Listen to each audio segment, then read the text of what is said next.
اس دفعہ جو world cup ہے وہ ہم نے جیتا ہے, ہاں اللہ کے فضل سے.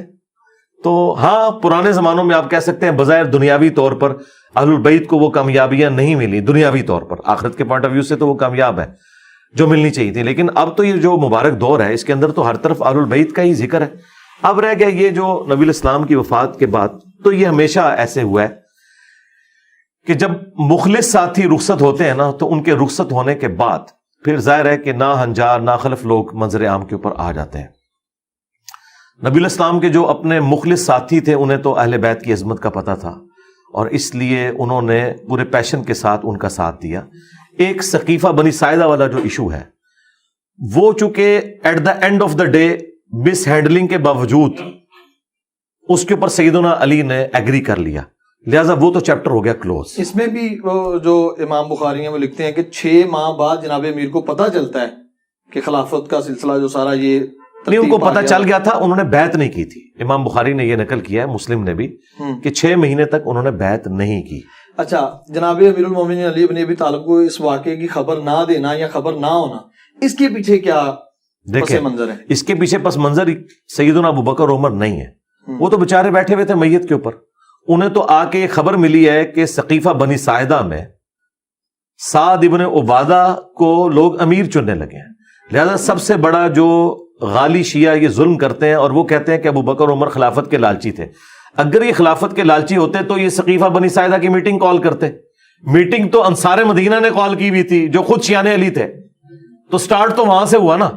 اور وہ حضرت علی کو نہیں چن رہے تھے, سعد ابن عبادہ کو چن رہے تھے. اور سعد ابن عبادہ بہت بھاری شخصیت تھے, یعنی وہ آؤٹ آف کوسچن ہے کوئی کہ ان کے اوپر کوئی تان کرے. اصحاب صفہ میں سے 155 اصحاب کا کھانا ان کے گھر سے جایا کرتا تھا.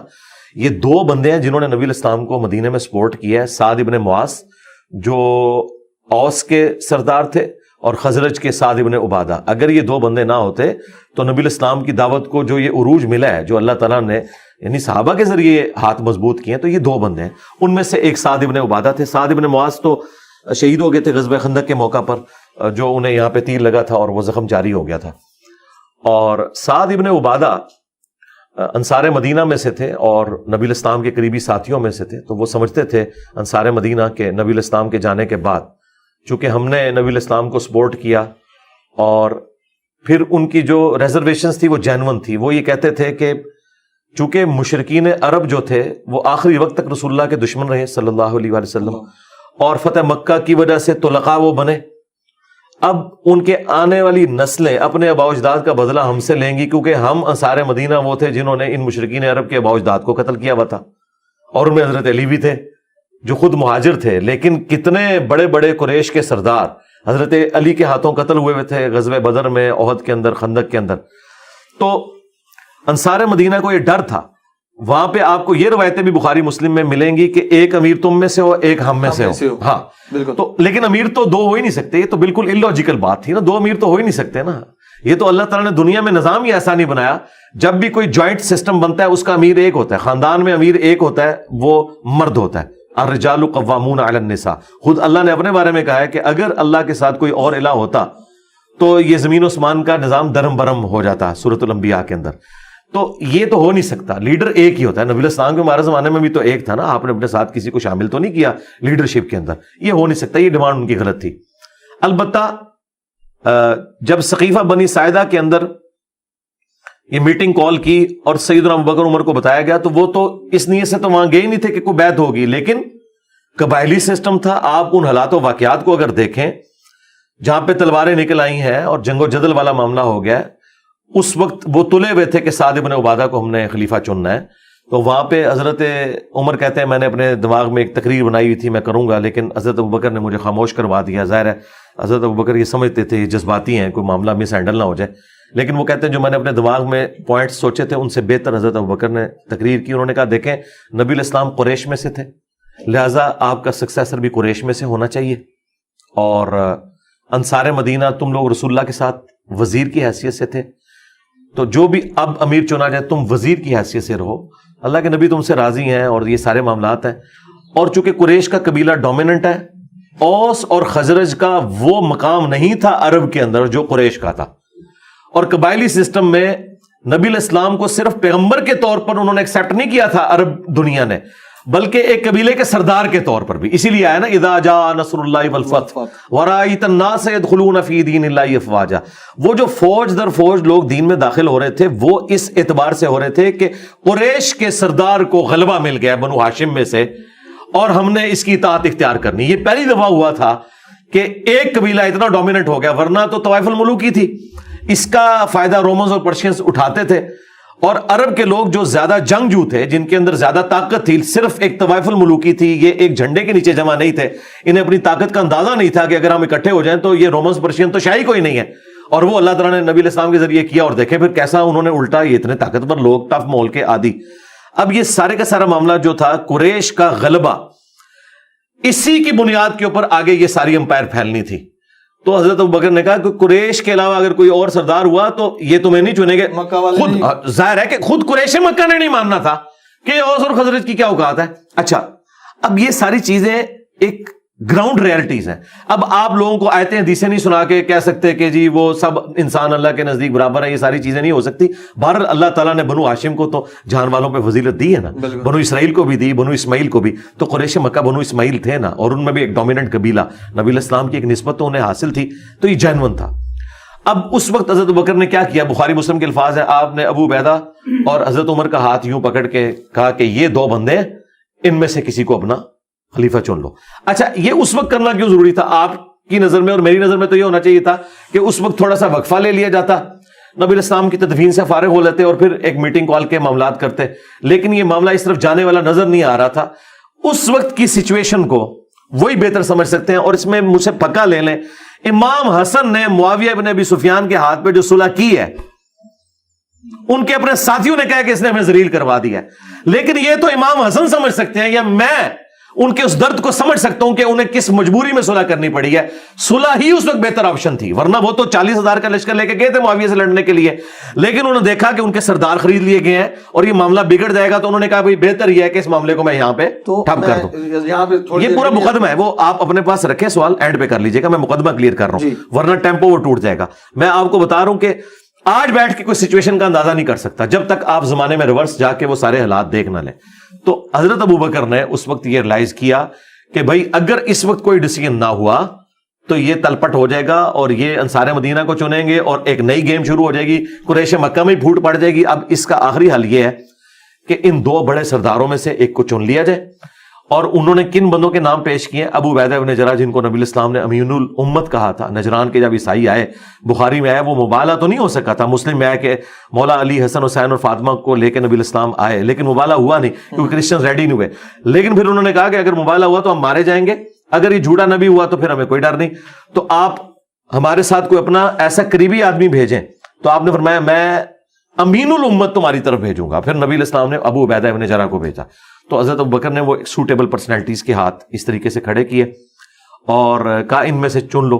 لیکن دونوں نے کہا کہ حضرت آپ کے ہوتے ہوئے ہم نہیں کریں گے, کیونکہ نبی علیہ السلام نے آپ کو مسلح پر کھڑا کیا تھا اور اس کی وجہ سے ہم آپ کو خلیفہ چنیں گے. اور چنا. انصار مدینہ بھی ایگری کر کے, سعد بن عبادہ اکیلے رہ گئے, ان کے اپنے قبیلے کے لوگ اپنے سردار کو چھوڑ کے حضرت ابوبکر کے اوپر راضی ہو گئے. اس سے آپ کو اندازہ ہوگا کہ حضرت ابوبکر کی پرسنالٹی کتنی بڑی تھی. ادروائز وہ پورا قبیلہ چھوڑ دیتا, انہوں نے اپنے سردار کو چھوڑ کے حضرت ابوبکر کی بیعت کر لی. اس سے حضرت ابوبکر کی ڈومیننسی نظر آتی ہے. حالانکہ وہ کمزور آدمی تھے یار, بوڑھا آدمی تھا, ایک کوئی پہلوان نہیں تھا. کوئی آپ کو حدیثوں میں نہیں ملے گا کہ انہوں نے بدر میں اتنے بندے قتل کر دیے تھے تو وہ یہ تھے تو وہ تھے, نہیں. ان کی ایک بزرگی, نبی علیہ السلام کے ساتھ قربت, یار غار ہونا, یہ ساری چیزیں, پھر نبی علیہ السلام کے وہ سسر بھی اور ساری قربت, یہ ساری چیزوں کی وجہ سے ان کے اوپر ایگری کر گئے اور وہ بیعت ہو گئی اور پھر وہ سارا معاملہ ہوا. حضرت علی کو یہ کلک تھا کہ اس مشورے میں مجھے شامل کرنا چاہیے تھا. 6 مہینے انہوں نے بیعت نہیں کی. 6 مہینے کے بعد بخاری مسلم میں آتا ہے, انہوں نے حضرت فاطمہ کی جب وفات ہو گئی, انہوں نے حضرت ابوبکر کو پیغام بھیجا اور کہا کہ آپ میرے پاس آئیں اور اپنے ساتھ کسی کو نہیں لے کے آنا. اور وہ راوی کہتا ہے کہ آپ نہیں چاہتے تھے کہ حضرت عمر ساتھ آئیں کیونکہ وہ جذباتی.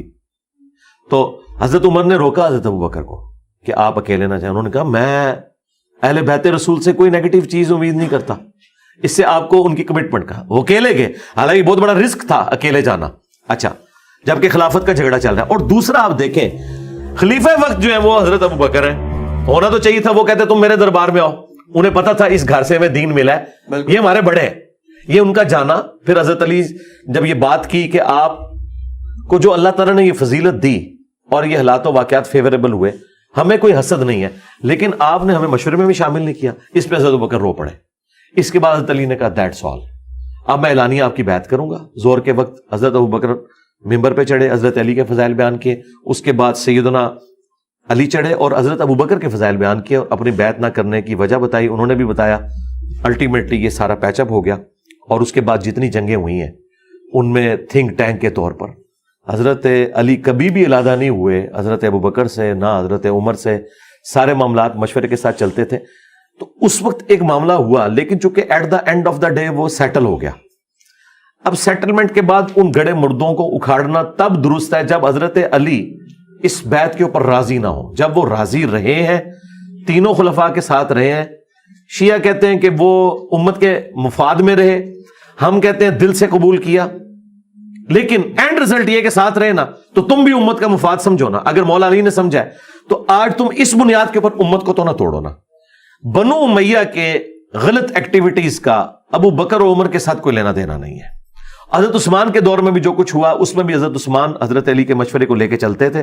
کہیں کسی جگہ پہ مس ہینڈلنگ ہوئی ہے تو وہاں پہ بھی حضرت علی نے کبھی بھی حضرت عثمان غنی کی خلافت کا انکار نہیں کیا, انہیں اپنے ساتھ لے کے چلے. تو یہ پورے معاملات کو دیکھنا چاہیے, سچویشن کو. جو شیعہ نے اس حوالے سے ہنگامہ کھڑا کیا ہوا ہے نا, یہ بالکل ناحق ہے ان کا, جس ایکسٹریم پہ وہ لے گئے اس مسئلے کو. کیونکہ دیکھیں غیر مسلم بھی یہ تسلیم کر رہے ہیں آج کہ نبی الاسلام کی لیگیسی کو خلفائے راشدین آگے لے کے چلے ہیں.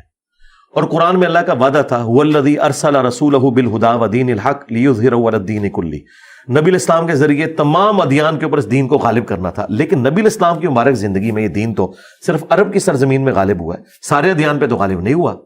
رومنز اور پرشینز کے اوپر تو خلفائے راشدین کے دور میں ہوا ہے. تو خلفائے راشدین کی جو فتوحات ہیں یہ نبی الاسلام کی اس دعوت کی کنٹینیوشن ہے. اللہ تعالیٰ نے ان کے ذریعے اتنا بڑا کام لیا کہ دیکھیں نبی الاسلام کی وفات کے وقت ہزاروں لوگ جب مرتد ہو گئے اور صحابہ کرام کی تعداد کم رہ گئی ہے, تب بھی وہ دلیری کے ساتھ لڑے ہیں. اور اللہ نے نہ صرف عرب پہ ان کو غلبہ دیا ہے, جھوٹے پیغمبروں کے اوپر غلبہ دیا ہے, منکرین زکات کے اوپر غلبہ دیا ہے, الٹا سپر پاور سے ٹکرا گئے. یہ تو اس طریقے سے ہے کہ میں ایک محلے کی ٹیم بناؤں اور آپ کو پتا چلے کہ اگلا ورلڈ کپ اس نے جیت لیا ہے, تو یہ غیر معمولی واقعی ہو سکتا ہے نا. تو یہ اللہ تعالیٰ کی غیبی تائید تھی. باقی جو مسئلے مس ہینڈل ہوئے وہ زیادہ بگڑے ہیں بنو امیہ کی وجہ سے, جب انہوں نے ممبروں پہ سب و شتم شروع کیا اور یہاں پہ شیعہ علی کے اندر پھر ایک غم کی کیفیت آئی اور پھر وہ ان کو جلانے کے لیے اوپر تک چلے گئے. اور یہ ہوتا ہے, یعنی عمل کا جو رد عمل ہے یہ اس طرح ہوا ہے.